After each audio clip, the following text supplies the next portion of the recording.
Hey YouTube, this is Jhog4 reporting again with camping and knives.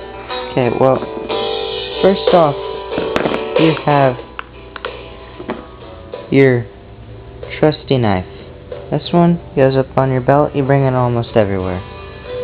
Okay?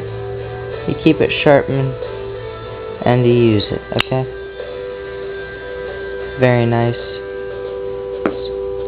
One thing you have. Then you have your hardcore knife, the one that just you use most of the time. This is my Gerber. I recommend your trusty knife to be about $10, $15, $20 or so. This one, you get this type of knife, very much multi-tool.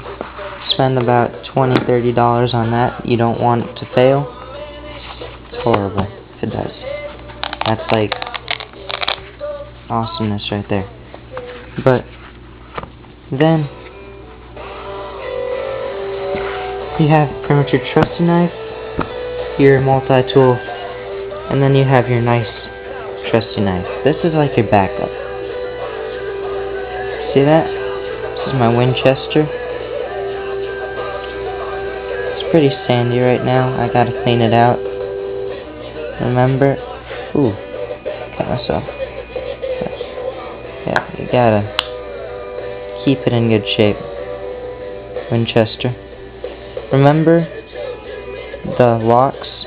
You gotta remember to know where they are, because you don't know where the locks are, then that's bad. This lock is down there. I can't close it one-handedly right now. So pretty much have your expensive trusty knife, your trusty knife, and your multi-tool. Multi-tools have different locking mechanisms. Remember to know where that is. If you don't use it, you're asking for something bad to happen.